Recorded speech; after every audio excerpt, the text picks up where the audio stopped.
Hello, welcome to Holistically Speaking. I am Morella DeVoe, your host. I always say that our mission with Holistically Speaking is to be the avenue through which the voices of holistic health reach you at the time you need it most. And what that means is that the reason why I do this show is that this is my labor of love, and my hope is that the people that I'm bringing to you every week are going to have something that one of you is going to think or realize that it might just be the thing that you need right now. So today, my guest is my friend, Brooke Moen. She's an acupuncturist. Welcome again, Brooke. Thank you, Morella. Always a pleasure. It's so fun to have you. Our last show was about Chinese cosmology and the year of the wood goat. And I'm sure that's getting lots of views on YouTube right now. You know, I had a couple patients who actually said, "Oh, I saw you, and it was so interesting." Oh, good. Yeah. Good. But you and I have done several shows, but we've never actually talked about acupuncture itself overall, and trying to explain to people of what acupuncture is and how it works and all of that.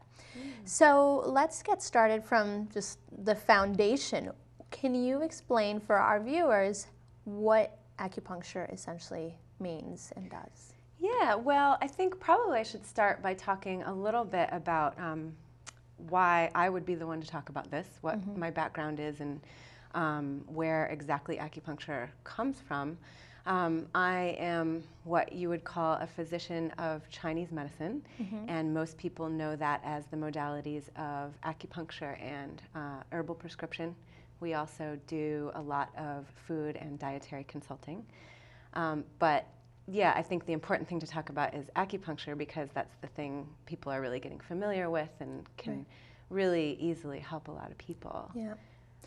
Well, and it's becoming very ubiquitous. Like, everybody hears of an acupuncturist or knows an acupuncturist, but a lot of people maybe have a little apprehension or don't even know what it's about, or how is it possible that needles are going to do anything, right? Definitely, and I think there's a lot of mythology around it and a lot of mystery, and the more people are able to connect with the real directness of it and how basically it's able to help the body, the more excited they'll be about giving it a try. Right. That it's not so mystical and magical. Right. That it's just a tried and true modality that really helps the body. Right. So help us demystify that then. What are the mechanics of how this works? Yeah, so I think the biggest myth, the most important myth to demystify is about qi.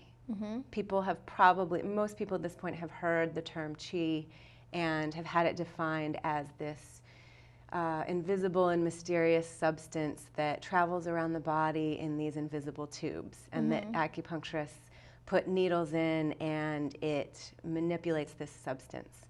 That's not correct. Okay. That's kind of coming from a lot of confusion. And so much of the confusion it's two things. One is a really different worldview, and the other is just a challenge with translation. So our job as modern practitioners is really to keep translating both the worldview and what exactly these terms are all about. So anyway, qi, instead of being this invisible thing that moves around in tubes, it's a description of relationships. It's describing, the best way to say it is like how stuff moves through time. And more specifically, what that means for the body in medicine is the functionality. So, the body is a machine. It has structures, and we understand, what those are and how they work, but it also, very importantly, has function and relationship, one system to another, one substance to another, and that functionality is so much the key to health and disease. So qi is describing that. Yeah. So it's this really broad concept, and so when we're saying the qi of things, we're talking about how things are moving or not moving. When I see a patient, I feel their pulse and I look at their tongue. That's so I can understand how are things moving or not in the body in relationship to how they would be if they were harmonious, in relationship to the environment and the cycles around you. Because that relationship is the difference between health and disease. So that's really what we're looking for. Okay. from a Western point of view too, I mean, we can break this down and be more straightforward about it, because I think that would probably help. That's what people can relate to, right? You know, at this point, from a Western perspective, if we're honest, we say, well, we don't exactly know how acupuncture works. Some of the things that have shown up are functional MRIs, looking at the brain when the needles are inserted and taken out. There are all kinds of changes in the brain, specifically in places like the mitigation of pain. One of my favorite studies was looking at gamma brainwave activity and the way that it changed for an hour's worth of an acupuncture treatment was equivalent to the calming down of the brain and the nervous system with 5 hours of sleep. Wow. That was a really important thing for me to hear about, both as a student and a practitioner. Wow. And led me to start thinking about, you know, really what's going on here and how does it work? And so my observation as a practitioner really is that it comes down to the nervous system. You know, the cause of disease most of the time, I think, is that the body is in sympathetic nervous system mode too much instead of parasympathetic. And sympathetic essentially means like the fight or flight kind of stress response, right? Exactly. So, you know, we're supposed to be running from a tiger once or twice a year. For like 5 minutes. Right. Now we do it 5. You're either dead or you survive. Right, exactly. And so we have the same evolutionary biology that we did back then, but we're running from a tiger, you know, whether it's traffic or your job or whatnot, 5, 6, 7 times a day. Right. That makes us sick. Yeah. So I really think what acupuncture is doing is going in there and encouraging the nervous system to switch over. Yeah. And if I may for a moment, because this is how I've always explained acupuncture to myself. So I'm going to replay it back to you and see if it helps viewers or if it makes sense at all. And you could correct me if I'm wrong. But, you know, I think we get so many messages about the importance of water and the fact that we are essentially water beings. And I think of the human body as an electrical being, you know? And so it makes sense to me then that using needles could help conductivity. And when I hear you talk about chi and movement, I think like, well, that makes sense. You know, it's not necessarily blood and whatever. It's this electricity. And, you know, the nervous system is electric. You know, they're like these electric messages or whatever. Does that make sense? Or? Oh, I think that's a beautiful way to describe it. Absolutely. You know, right down to our cellular structure and function, we are essentially electric, just like you're saying. And I often think of it as the body has a map, and over 5,000 years, doctors of Chinese medicine learned how to read the map. So we go into the map, put the needles in the right place, goes back to the brain, and tells it to act upon the body in a different way. But yeah, I think the way you described it is perfect. Yeah. And you know, one of the things, and I'm going to ask you about this too, about your patient's experience as they have the needles in. But I remember, and this is probably how I got the impression of this electric thing. The very first acupuncture treatment I had, I think I was a teenager, I remember feeling like I was pulsating above that, and it felt really good. You know, it wasn't unpleasant. I'm like, oh, this is kind of trippy. And I felt almost like I was floating above the bed. Like I couldn't feel the bed. I just felt like this current flowing. I was like, wow, I've never felt this before. So is that unusual or common or? That's really common. Almost every time someone comes out from being treated, if they've never been treated before, and even after they've been treated before, they say, oh my gosh, what did you do? I feel like I've been drugged. Yeah. And the thing is, they have been drugged. Yeah. It's not, you know, sometimes people say, is there something, do you put medicine on the needles? Yeah. But the needles are getting your body to release its own endorphins. That's what's happening. You know, the 4 ways essentially that we get endorphins are acupuncture, sex, chocolate, and exercise. Oh, excellent. So, you know, it's, and you know, there's drugs and lots of other ways we can get that, but it's less the thing acting upon us and more whatever's inducing our own brain chemicals to react a certain way. So, you know, on a sort of reductionist or, you know, Western thinking level, that's what you're feeling when you're floating like that. Right. But it is undeniable. Every patient feels it, that, wow, I can't believe how much I relaxed and floated. And sometimes it sounds like you felt this too. Sometimes people feel a little stimulated or kind of awake. Yeah. But I often hear, oh, I felt both energized and relaxed at the same time. Right. Which I think is how we're supposed to feel more of the time, but we're really stressed out, so we don't get to feel that very often at all. Yeah, that would be the optimal functioning state, relaxed and energized, you know? Yeah. So I know some people are familiar with this idea of either meridians or pressure points or acupuncture points. Can you explain a little bit about what that is and how is it relevant to acupuncture? Yeah, so like I said, I think that you know, the Chinese were the original scientists, meaning they were using observation and analysis to see what was going on in the body and how it mirrored nature and how we fit into the whole scheme of things. And as they're watching this over time, they're seeing, oh, there are these channels around the body that have certain patterns and are related to particular organ systems and functional systems. And again, they're not these mysterious things like, you know, if there's something going on in your liver qi or your spleen qi, well, really, I'm describing phenomena. If I say spleen or your spleen channel, there is a particular channel in the body that might have some stagnation or might need to relate to another channel better.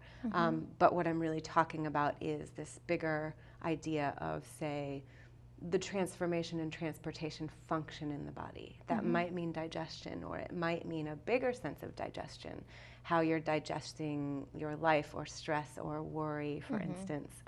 If I'm talking about the liver channel or liver qi stagnation, I might be talking about the nervous system or the endocrine system, the menstrual period. I might be just talking about stress. And yes, that sometimes has to do with the liver organ, but sometimes liver is just a description of the smooth movement of things and how that's showing up in particular areas of the body. The idea is that the body is always speaking to us and giving us information, and so these channel pathways and organ systems, if we can understand how to read them, we can be listening to what the body's saying and then addressing it directly. Right. Right. And, you know, it's interesting because as I'm hearing you talk about this, I'll just use my own example maybe to relate to what you're saying.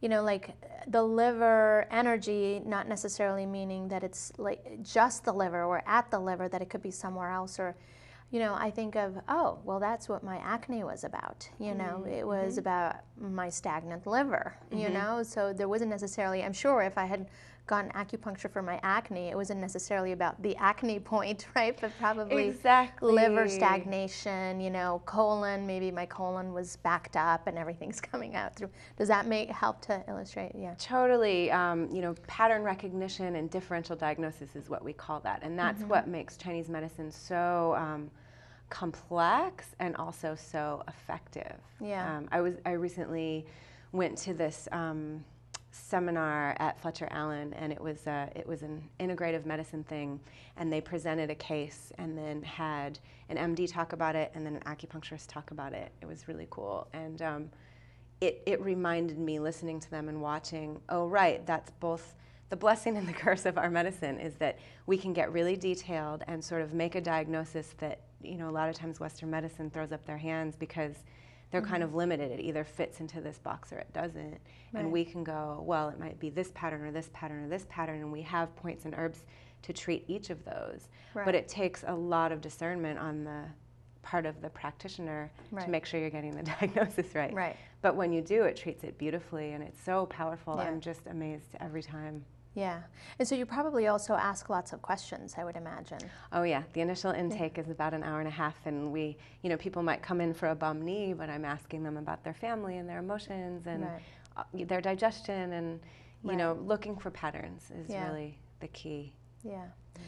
So I'm curious about different types of acupuncture, and if you could tell us a little bit about maybe different modalities and a little bit about what you practice.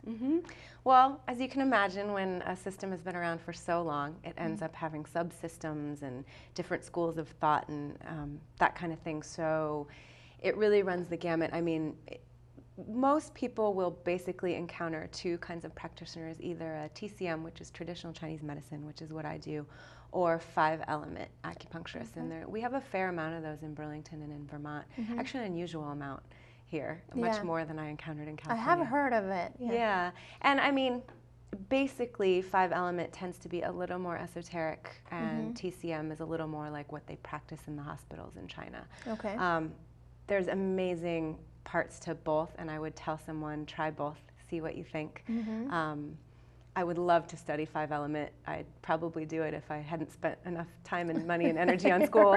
Already, yes. Yeah, and I use parts of it, and I really love to, focus on the bigger picture, not just, the very medical part of things. And then within that, there are different styles of how many needles are used and how intensely they're manipulated and how heavy and thick the needles are.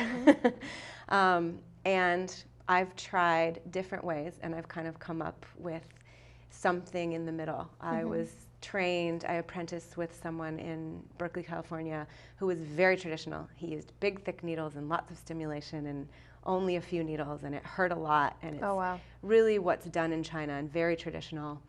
And I respected it a lot and used it the first few years of practicing, and then came to realize modern bodies are, again, in this sympathetic mode and really hyped up and not sort of hardy in the way that maybe, the Chinese were a couple thousand years ago.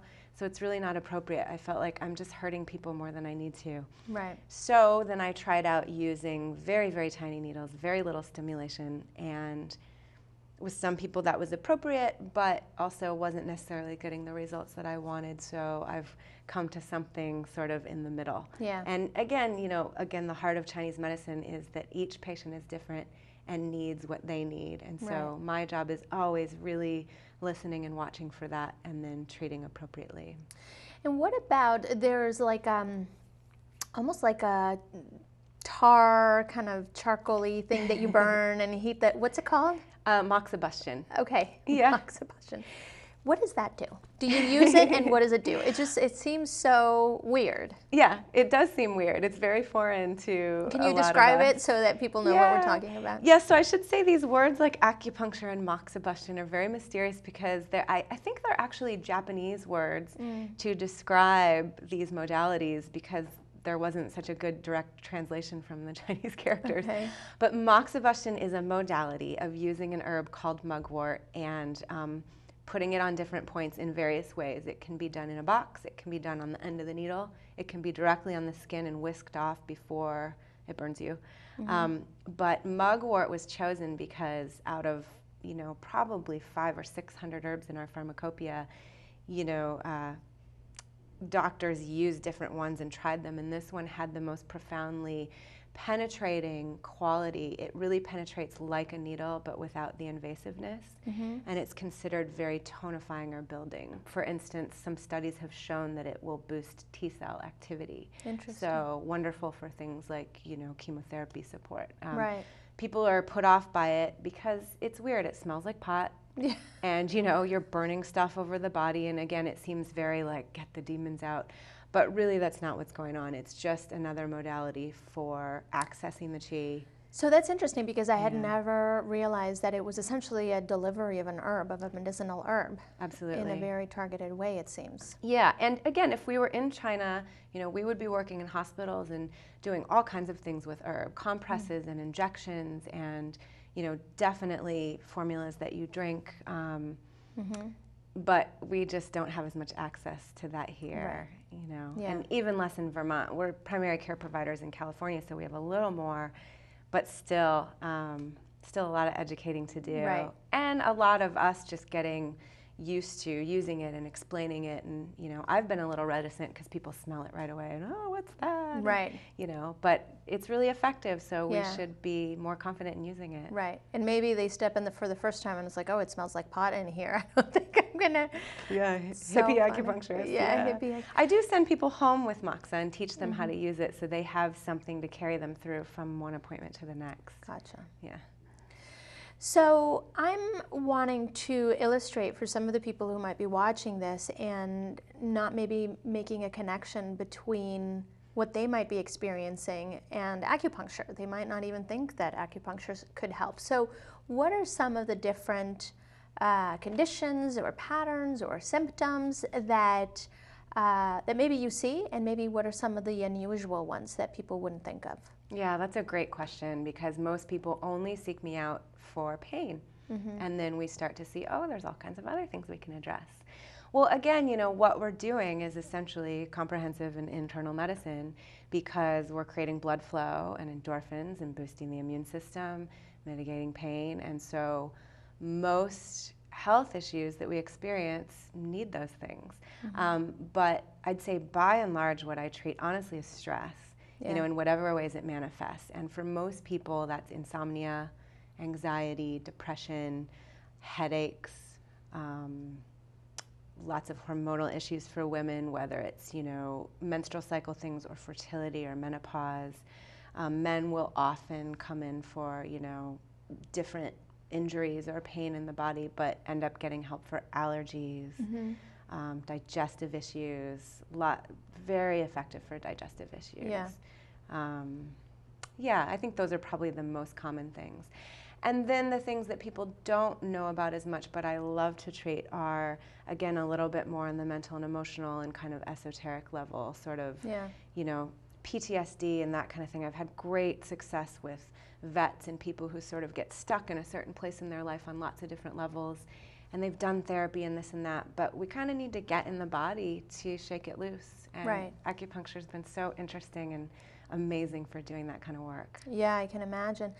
So I want to be sure, before we run out of time, we still have a little bit, but I want to be sure to show viewers your website so that they can contact you. And I know you often teach workshops as well, so can they find any workshops on your website? Or? Yeah, absolutely. Let's see, I don't think at this time I have anything officially scheduled. The next thing will probably be with the Weston Price Foundation. They often host me, and we're looking at doing something in the next few months. But yep, on my talks and events page of my website, they can find everything there. And on my Facebook page, I post pretty frequently.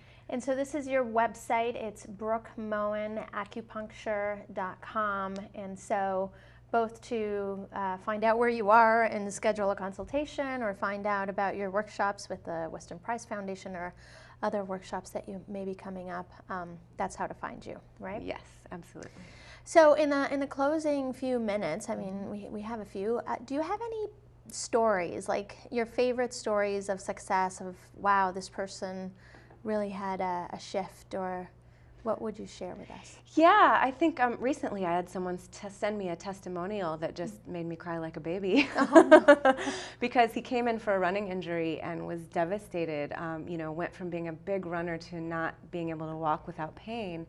And within a couple of months, he was back to running, but what he was really writing me about is how I helped him get in touch with his emotions and learn how to listen to his own heart, and that he felt that the relational aspect was as important to his healing as, getting rid of the pain. And so that to me felt like holistic healthcare that was successful. And that to me is what's so important about no matter what we're treating. Right. Wow, that's really wonderful. One of the things that I want to ask you about also, if you can just share a little bit more, is I've experienced both with you and other acupuncturists, is that the experience of the needles can be, sometimes you just don't feel them at all. You just don't even know that the needle is there. So sometimes people might be a little apprehensive, right, with, a little squeamish of needles, and many you don't feel. But sometimes, like, there's been, like, the liver point, maybe, like, I remember it clearly on the side of my leg, or maybe between my toes, like, all of a sudden, like, oh my God, that's really tender. And it doesn't necessarily feel like a needle, but it Yeah. just all of a sudden feels like acute pain. So what is that difference between a needle that you don't feel at all versus a needle where you feel like, wow, this really hurts? And Yeah. is that good or bad?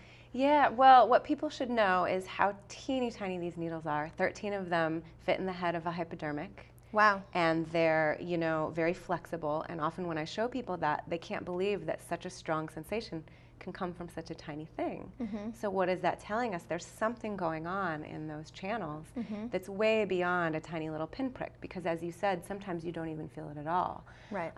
You know, when I'm first finding the point, I want to make sure that the patient feels it because I know I'm in the right place. Mm-hmm. Sometimes you move it over 1/8 of a millimeter and suddenly you can feel it. Yeah. So that to me is proving the existence of the channels and Yeah. what's going through there, essentially. Yeah. So if you feel one point more than another, it's probably just really active.